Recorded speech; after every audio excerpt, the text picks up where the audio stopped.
আসসালামু আলাইকুম। আজকে তেলাপিয়া মাছের একটি রেসিপি নিয়ে হাজির হলাম। এর জন্য একটা তেলাপিয়া মাছ আমি নিয়ে নিয়েছি, আর এটাকে আমি লবণ আর ভিনেগার দিয়ে মাখিয়ে রেখেছিলাম 10 মিনিট, তারপর এটাকে ধুয়ে নিয়েছি। আর এর জন্য এখন লাগবে 2 চা চামচ হচ্ছে আদা রসুন বাটা, আর উঁচু করে 1 চা চামচ তান্দুরি মশলা, হাফ চা চামচ গোলমরিচের গুঁড়া, হাফ চা চামচ ধনিয়ার গুঁড়া, হাফ চা চামচ দিয়েছি হচ্ছে সামান্য লাল মরিচের গুঁড়া, অল্প একটু পাপরিকা পাউডার, আর 1 চা চামচ ফিশ সস। এই সব উপকরণগুলো ভালো করে মাখিয়ে নেব। আর এখানে শুকনো মরিচ, রসুন আর তেল দিয়ে একসাথে ব্লেন্ড করে নিয়েছি। সেই পেস্টটাও এখানে দিয়ে দিলাম, দিয়ে মাছের মধ্যে সুন্দর করে মশলাটা মাখিয়ে নেব। মাখিয়ে প্রায় 3-4 ঘন্টার মতো আমি রেখে দেবো। আর এর মধ্যে আমি একটা সস তৈরি করে নেব। তো এখানে কিছু ক্যাপসিকাম, ফ্রোজেন ক্যাপসিকাম, আর কিছু শিমলা মরিচ লাল আর সবুজ, আর একটা গাজরের অর্ধেকটা, 2টা বা 3টা কাঁচামরিচ, সবগুলো একসাথে করে আমি ব্লেন্ড করে নেব।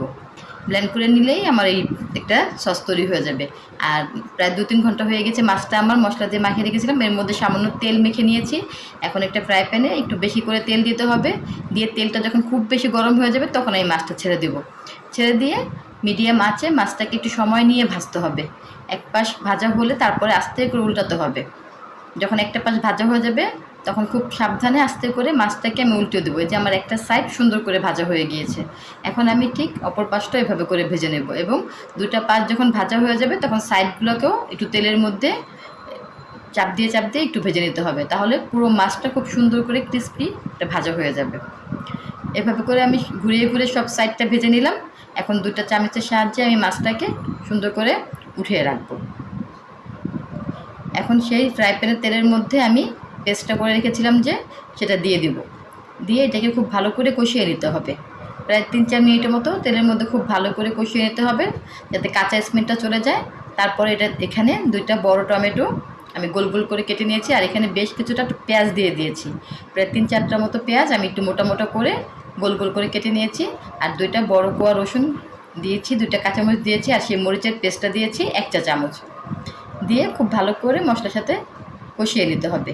এখানে একটু সময় নিয়ে কষাতে হবে, যাতে সুন্দর করে সব মশলা সিদ্ধ হয়ে যায় এবং তেল ছেড়ে আসে। এই যে এটা ভালোভাবে কষানো হয়ে গিয়েছে এবং চারদিক থেকে তেল ছেড়ে আসছে। এখন আমি এটার মধ্যে সেই ভাজা মাছটা দিয়ে দিব, দিয়ে মশলা একটু উপরে দিয়ে দিব, আর সামান্য পানি দিয়ে ঢেকে রান্না করব প্রায় 3-4 মিনিটের মতো। 3-4 মিনিট ঢেকে রান্না করব। আর এই মাছের মশলাটা কিন্তু গ্রেভিটা খুবই মজা হয় খেতে। আপনারা যদি বানান তখন দেখবেন মাছের যাতে গ্রেভিটাই খুব টেস্ট হয়। আর এটাকে আমি বড় করে কেটে নিয়েছি। আপনারা চাইলে আমরা যে রেগুলার কাট করে মাছ কুটি সেই ছোটো ছোটো পিস করেও এই রেসিপি ট্রাই করতে পারেন। এই তো হয়ে গেল আমার আস্ত তেলাপিয়া মাছের রেসিপি।